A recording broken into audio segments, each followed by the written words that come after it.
points and an invite to our Season 4 Invitational. So, good luck to both of them.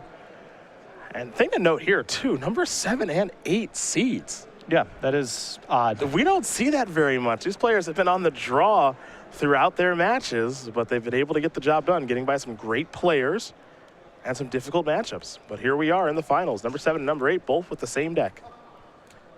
Lively will be the first to the board here with a hangerback walker. He'll pass the turn back over to Thomas. Thomas going to sacrifice a windswept heath here. Oh, a forest or a plains on the way. Perhaps it could be a canopy vista as well. And it will be the new battle land.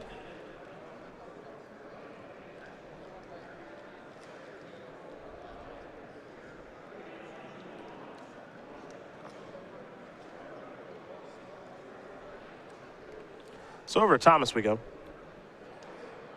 And he will draw a card, picked up a copy of Jamoka's Command.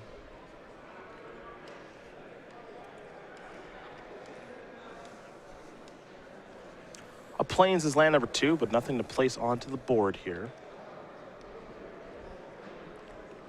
Lively with a Flooded Strand. And these decks do not have a lot of clean answers to Hangerback Walker. For the most part, the plan is, well, I'm just going to be more powerful. I can ignore that. I got a little bit of flying. In the mirror match, it can be a dominating force, especially alongside Jamoka's Command. Thomas does have a couple ways to remove it. He's got 2 copies of Silk Wrap in the deck. Lively doesn't really have a lot of great answers. Wooded Foothills, the land for Christopher Thomas. You saw a Warden there for Jacob Lively with the ability to level it at a moment's notice. Here's a Death Mist Raptor. And Lively will take the opportunity to search up a Canopy Vista. I think we'll see him level the Warden here in just a second. So both players fixing their mana bases. Putting some creatures on the battlefield. Doing green-white stuff, I would say. And already I would predict settle it. I'm not going anywhere. Would not move for a while. Assuming people have their lands and they're able to get some stuff on the table, does not take long for this game to slow down. The creatures in this matchup are a lot better than the removal.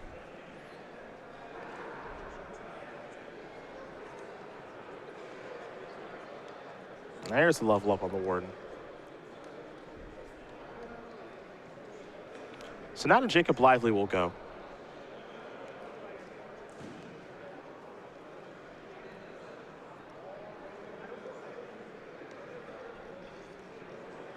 Hangerback Walker going to grow. There's a Jamoka's Command combination. That means 3 Thopters are going to come. This will also clear a path here for Warden. And, you know, you can tell when we've watched Jacob Lively, not only last match, but just kind of that play there. He's got an idea of what he's doing here with this Green-White Megamorph deck. This is no accident that he's in the finals, it feels like. Yeah, and I think he's sort of sniffed out this potential play a couple turns in advance because I was surprised by the attack for Hangerback Walker on the previous turn and then playing Warden. I thought, you know, the match is going to go on for a long time. I can understand wanting to get Warden out there and leveling it up, but if you're just going to be sitting there for a long time, why not just try to do as much as possible with Hangerback Walker? And I think that Lively just knew that this line of play would be available to him, and now he's way ahead on the board. It feels like that's not the first time he's had that line of play happen. You have to imagine this isn't his first mirror match this weekend. I would be surprised. You know? Be surprised. That'd be very strange if that were the case. And he sort of played a mirror match, I believe. No, sorry, Thomas was playing against Tom Ross. Yeah. Excuse me. Well, Lively played against Bradley Carpenter. Right, that's right. In the quarters, yeah. So it was all mirrors throughout the quarters. So we have 1 confirmed mirror, and I would imagine his 15 Swiss rounds has probably ran in this deck at least 1 or 2 other times. Yeah, I would imagine that's the case. Here come the attackers. A little in the air, a little on the ground. No real great blocks here for Nissa, but it's going to jump in front of the Warden. Got to save some damage here. 3 damage going to come across. See if Lively maybe has land number 5 plus Wingmate Rock. That seems like a very early chump block to me. There's a Warden past the turn back. With no sweeper in the deck. I suppose if his plan is to play another Nissa this turn, then you might as well block, but I had to imagine he has something better to do with his mana. There's a Gideon. That'll bring an ally along with it, but the thing about this particular Planeswalker, and it's a very good one, it's not good at really catching up when you're behind. When you have other stuff going on, you can get a huge edge with it, and the ability to plus and go aggressive is a great option as well. But in terms of I'm behind on the board and I need to slow things down a little bit, Gideon is low impact for 4 mana. We got another Jamoka's command here. Fight, counter, all that stuff. Gonna work to get Gideon off the table.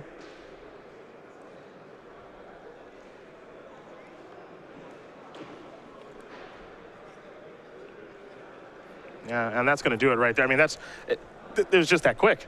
Yep. You know, Thomas got off the ground a little slow, and then all of a sudden you've got Lively firing off Jamoka's commands, making tokens with Hangerback Walker, and then the game just ends. That was surprising. I mean, I commented going into Lively's 4-turn settle in, and that was just not the case at all. Thomas also missing land drops there, and that's another reason that I like Lively's build in this matchup. I think that the deck doesn't really start doing powerful things until it gets to about 5 or 6 mana. And in the mirror match, if someone gets there before you do, you're not going to be able to catch up. Well, the thing, we can still settle in. Still settle in. We can still settle in. Yeah, game 1 done in less than 6 minutes, but we still got 1, maybe 2 more to go. Get a little comfy. Patrick and I will in the booth. You guys can at home as well. As Jacob Lively does win game number 1 here against Christopher Thomas. Griot Megamorph from here goes to the player on the left. We take a look at the sideboards here for both players, what they're bringing to the table. Their main decks are basically identical. The sideboards are a little bit different here, however. For Christopher Thomas, he'll be on the play. 3 Arashan Clerics, 3 Evolutionary Leap, 2 Radiant Flames, a Silk Wrap, 2 Surge of Righteousness, a Tragic Arrogance, a Valorous Dance, and then 2 Whisperwood Elementals. I've had to imagine the additional copy of Silk Rack comes in here as an answer to a bunch of cheap plays, especially Hangerback Walker. I think Whisperwood Elemental is very well suited for this matchup. Games slow down. Whisperwood Elemental can win the game on its own.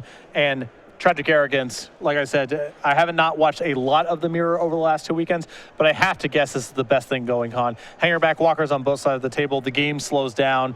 Planeswalkers and enchantments are involved. It just seems like it can catch you up from losing positions and put you way ahead in even positions. Other side of things here for Lively, 2 Archangel of Ties, a Dragonlord Jamoka, 2 Evolutionary Leap, 2 Gideon's Reproach, a Master of the Unseen, 3 Search of Righteousness, 2 Tragic Arrogance of his own. He's also got 2 Whisperwood Elementals too. Same deal here. Tragic Arrogance, Whisperwood Elemental, the Mastery of the Unseen, great in this matchup as well. Another tool that Lively has that Thomas does not have of his own. The question I have is, are these players going to be bringing in Evolutionary Leap? Are the games slow enough, even though there's not a lot of removal, are the games slow enough that you can generate a lot of value by having that in play, doing things with Hangerback Walker, Death Mist Raptor, and Den Protector? I could see it being a little bit too slow. I could see it being just too vulnerable to Jamoka's command, but I can also imagine games where it slows down and then the person with that card has a big edge. Well, there are your options there for both players, and, well, we've said it a couple times here. It's been the deck to beat here this weekend. And Griot Megamorph will probably be the deck to beat next weekend at the Star City Games State Championships, and you can find out more about that tournament right now. The forest is my birthright. A second son inherits only scraps. What I protect, my brother would destroy. I earned my strength. My brother earned nothing. By my father's name, by the mother he scorned. I will destroy you. Get these paired playmats only at the StarCityGames.com Autumn 2015 State Championships. Standard on October 17th and Modern on October 18th. Visit StarCityGames.com/states to learn more. Standard taking place on Saturday, October 17th. Modern taking place on Sunday, October 18th. And I imagine a lot of green-white Megamorph at that tournament on Saturday. Might show up on Sunday. Might show up on Sunday. I know you want to play some Zoo with those brand new changes you made. I do. Yeah. Some huge updates to the deck. Different land, different spell. It's a lot. Those are game-winning changes, match-winning changes, tournament-winning changes. Everything adds up. Leave no damage on the table. That's true. Can't do that. Someone wondering at home, why do we think control decks like Esper Dragons and Blue-Black Control have fallen out of favor? At least for me, it's just a lack of a payoff threat. That's a big problem. I think that the sideboard plan of Evolutionary Leap is pretty bad news for a lot of those builds. I think you can construct control decks to be able to beat that sort of thing, but a lot of people who just have this attitude of, I'm playing a creature matchup, I'm going to bring in more removal and sweepers, have gotten burned so far. Ugin's fine, but it's not the end-all be-all. I think Ugin's very good against Green-White Megamorph. The problem is just getting to 8 mana and not losing to other elements of the deck. But when Kibler was playing this deck, after Elspeth, because Elspeth was so much more common than Ugin, the second worst card for the deck was Ugin. Jacob did keep 6, put his scry to the bottom. And we're underway here. Warden of the first tree is how Lively is going to start. Christopher Thomas with a Wooded Foothills.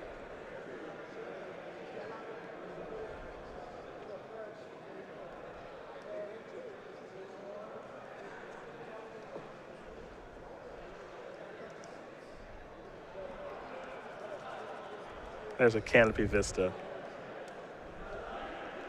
And now we're going to head back Thomas's way in just a moment. Game 1, he got ran out of the gym. We'll see if he can keep up this time. Valor stands to draw.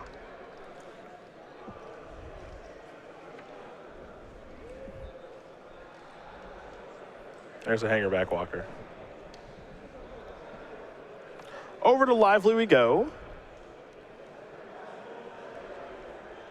He'll play a Windswept Heath before coming into the red zone here. And we might see him pump up the jam, and it looks like we will. So in for 3. Already big edge to Thomas here. Think so? Unchecked Hangerback Walker. It gums up the ground just by itself, and as we saw in the first game from Lively, when paired with Dramoka's command, you can suddenly exert a lot of pressure, even in spots where it looks like the game's going to be played at a pretty slow pace.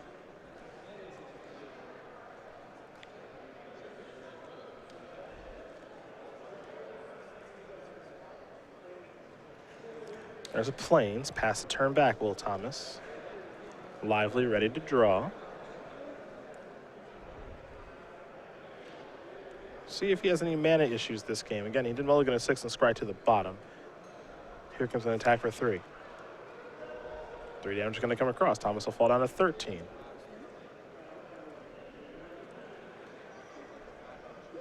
It does not appear as though there is a third land for Jacob Lively, so he just has to pass the turn back. Thomas going to level up that Hangerback Walker. 2 counters now. And Thomas with Dramoka's command as a draw for this turn. The pairing I alluded to before. Saw in the first game. There's Flooded Strand. He's going to sacrifice that very quickly. 2 basics out there, so Canopy Vista can enter the battlefield untapped right now. And with Dramoka's command mirror matches, it's typically just about who has the advantage on the board, is able to really leverage that card a lot better. And Thomas having more mana and more stuff in play means at some point or another, as long as nothing too sloppy happens, he's going to get him.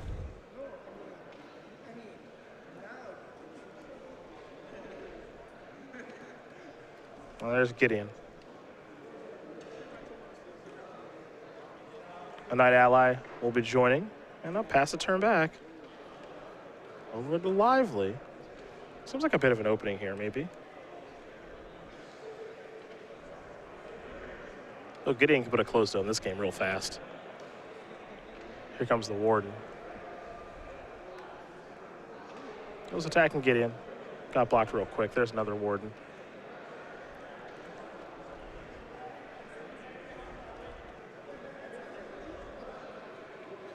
And now we go Christopher Thomas's way. Another Dramoka's command picked up. He's looking to be in pretty good shape right now.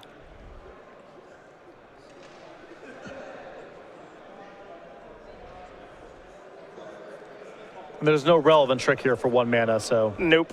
It's kind of just a freebie. Hangerback Walker going to be taking care of that Warden. Gideon's going up to 5. It's coming into the red zone here in just a bit. I suppose we can get another Dramoka's command. Gideon's going to fight the Warden, put a counter on the Hangerback Walker. Oh, combo. Yeah, that's Combo First Nation. time I've seen that one. Good to know about. Combo Nation. It's a combination of cards that are productive. And now it's an attack for 9. Because it's indestructible. Yep. Meaning that it's good to use to fight things. You see it. And now you can't unsee it.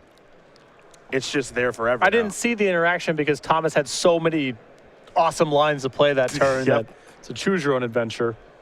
Can't do anything too wrong there. Here's a Nissa. That'll be searching for a forest. Jacob not expecting this game to go much longer. No, the wind's in play, and he's got 5 spells in his hand, so. Gideon's going up. Here come the beatdowns. Quick block. 4 damage can be dealt. Missile, bite the dust. It did search for a forest, of course. The follow-up here for Thomas might be a Death Miss Raptor. He's just going to pass the turn back for now.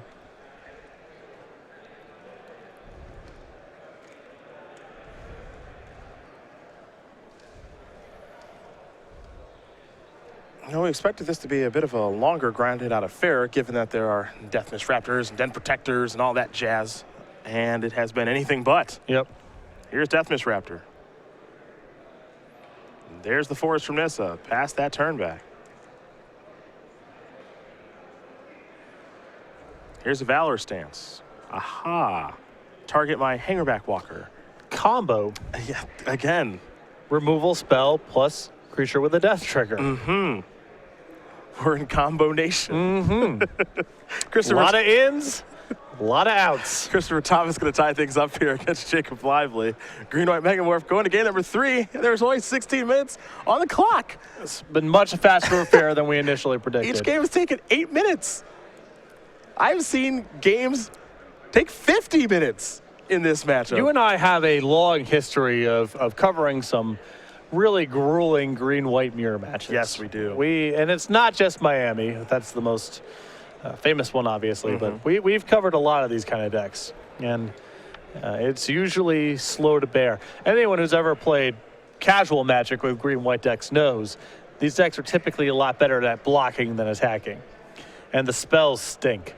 They do so stink. they just settle on in. Yeah. Wait for the first person to put Lure on Thicket Basilisk, or go monstrous with Fleece Main Lion, or whatever the modern analog to that is. Well, sometimes you just draw the Taunting Elf and go to work. Right. That's it. Prized Unicorn plus regeneration. Good luck. I know. I like that that's the way you break the green mirrors open. You have to, all your creatures got to block my thing. Right. We can't kill anything, and no one can attack, so we need to figure out a way to make it so you have to block everything. Well, that's what green's got to do. Thicket Basilisk. Yeah. Lure. Some of the very best. Some of Magic's original combos. I always liked the Lure. It's always kind of cool to me. Alpha is chock full of cool cards. Yeah. There's nothing but cool cards. And Stasis and Winter Warp and similar, all the symmetrical land destruction cards. But other than that, it's nothing but cool cards. I love land destruction, so I'm glad it's symmetrical. So it's both of us. We each only get to untap 1 land per turn.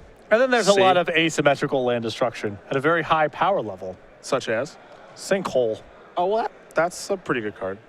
It's a pretty good card. Stone Rain. Ice Storm. Tsunami. Armageddon. Best card ever made. Demonic Hordes. Not sure what that does. You don't know what Demonic Hordes does? I have the image in my head. I have the image in my head. That is disappointing. Okay, I know it's a black creature. Good. I know Good that. guess. Thank you. Jacob going to take a mulligan to 5 here. I believe it costs 4 mana? No. No. I know the picture is terrifying, Yes. given its name. Is it a 5/5? It is. Nice. Okay. I feel like there's an upkeep cost. Yes. Yes. Okay. All right. I got a 6 mana 5/5. Tap to destroy 1 land. Pay black during upkeep, or the Hordes becomes great template. The Hordes become tapped, and you lose a land of opponent's choice. Oh. The Hordes is truly Cool great. card. Yep. Truly great. It's kind of like a Helldozer. Yeah. Helldozer was inspired by this design. Yeah. No question about it. I like when you that. look at the casting cost and the numbers, definitely. Helldozer's what? Black to activate? Yeah. Yeah. Hordes, black to upkeep. Yep. Basically the same card. Yeah. Jacob did keep 5. Scry to the bottom. There's a Canopy Vista there for Christopher Thomas. We're going back to Jacob Lively's way. Does he have land number 2? Doesn't appear to be the case.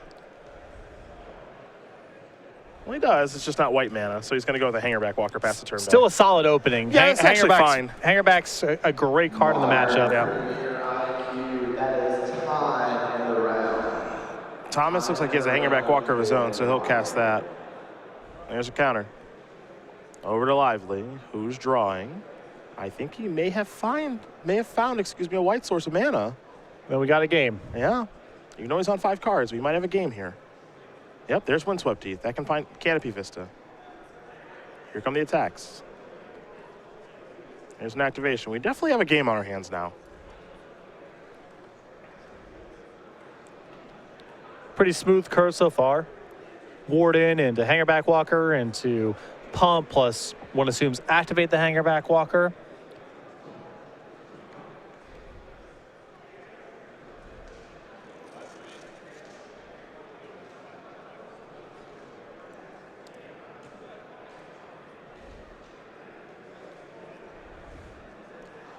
All right, Chris Thomas, your turn. Warden of the draw. He's got a Wooded Foothills.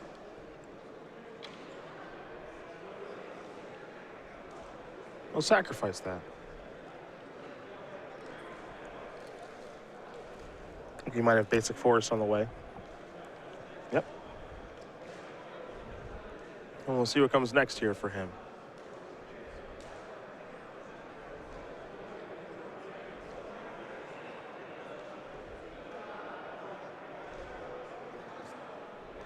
You might go the Jamoka's command route. A lot of different ways you can go. Looks like he's just going to pass the turn back, though.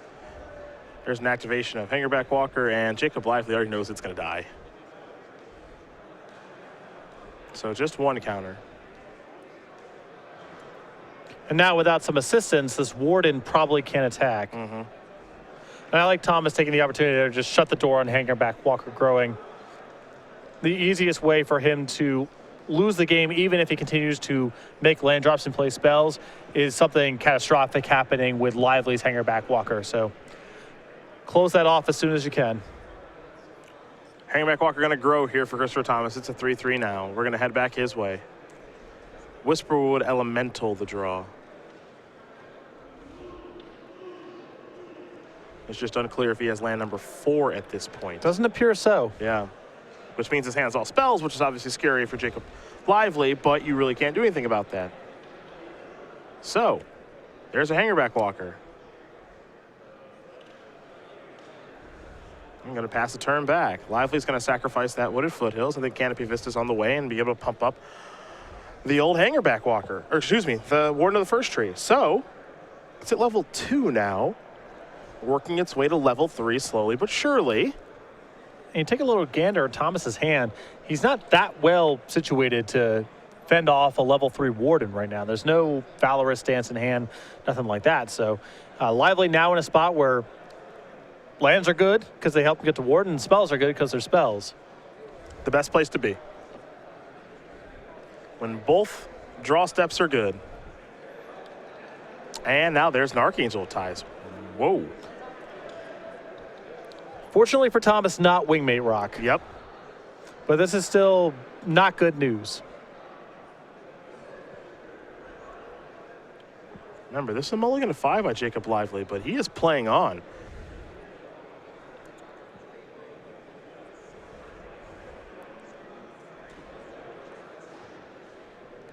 However, Christopher Thomas has found a copy of Jamoka's command. And he can make his Hangerback Walker into a 5-5 and get that Archangel out of here. That's exactly what he's going to do.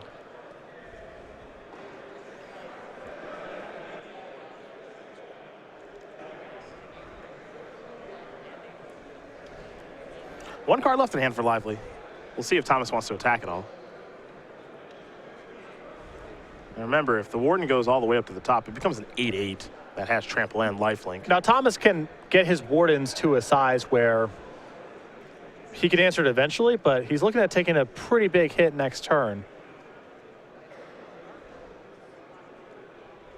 Let's see if Lively has land number 6. I think he does, yeah. I think the plan's pretty straightforward here. Yeah, this is going to be a huge chunk of life. And it requires a response right away. Mm-hmm.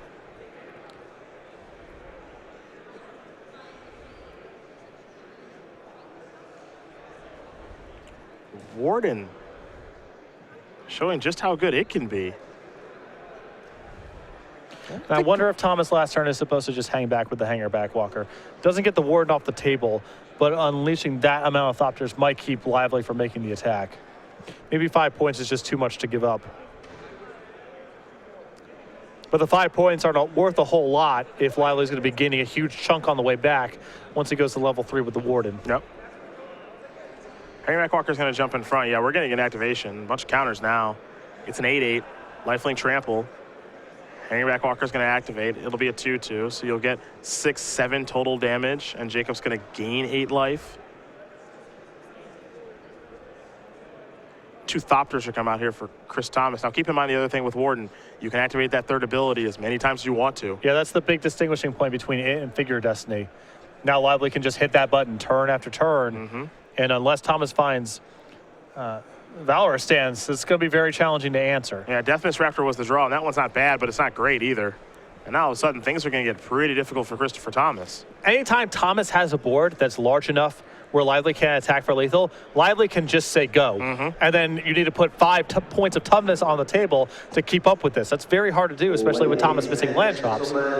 So Thomas needs to get to Valorous Stance pronto. It's Deathmiss Raptor time.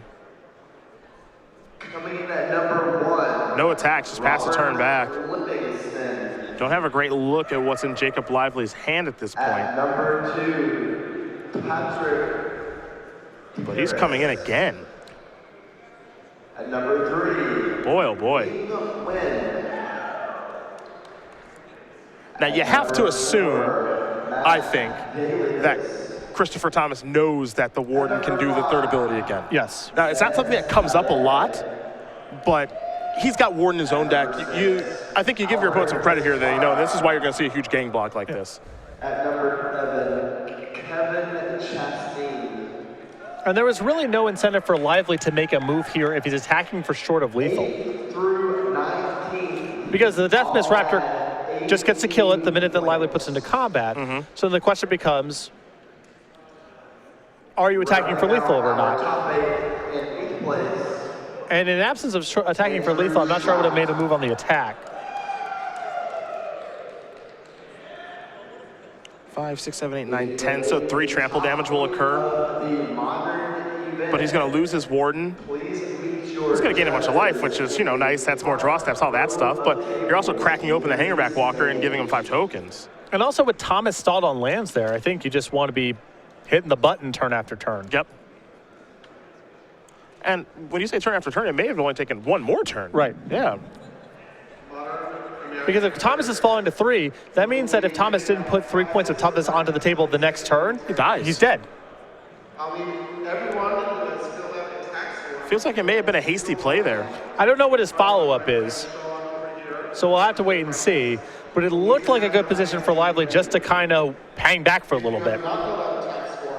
We may rock the draw. Thomas still having some major mana issues. Over here, so that was attack information. Just give us a There's going to be some attacking with Thopters. We just don't know how many. Yeah, with Lively at 32, there's an argument for being pretty conservative. Even something like attack with all but 1 Thopter can get him killed by 2 copies of Dramoka's command. So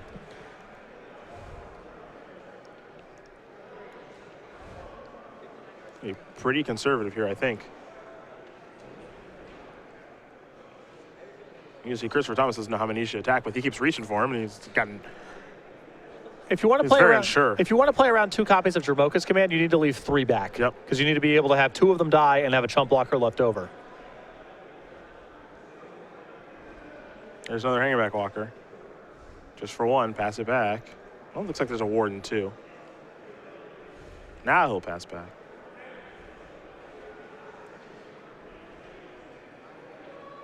He's reaching for mana pretty fast.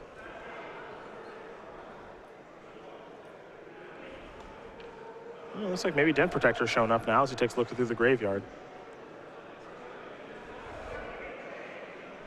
Yep, and there comes a Morph.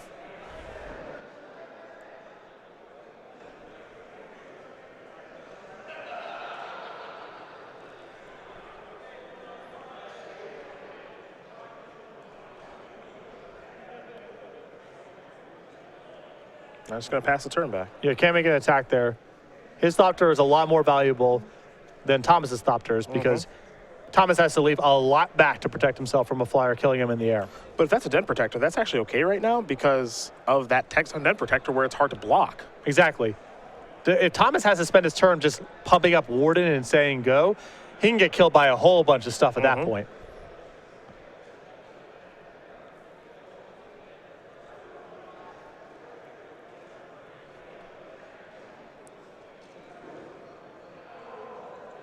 This got interesting pretty quick here. Remember, Jacob Live was on a mulligan to 5 this game.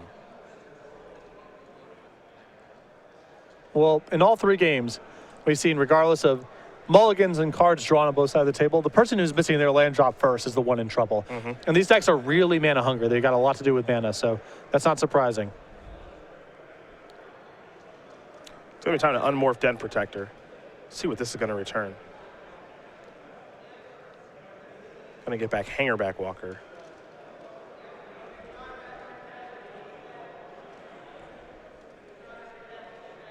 Time to draw. There are some game winners here. Dramoka's Command, just a counter on Den Protector, gets it done. Yeah.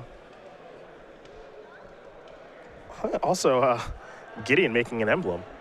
Same deal, yeah. Yeah, it's also a game winner. And there is Gideon. And I think Lively just might pull the trigger here.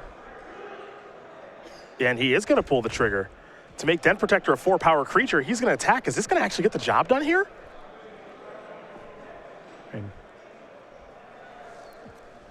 Thomas's board doesn't do anything. It's got to be something out of the hand. And that is going to do it. Jacob Lively is going to win this match here over Christopher Thomas, 2-1. A mulligan to 5 in game number 3. Couldn't stop him either. And he's walking out of here as your Open Series champion here in Atlanta. Congratulations to him. Love seeing the crowd gather around him here. And the decks look pretty similar. Yeah. One of the things that I just pointed out is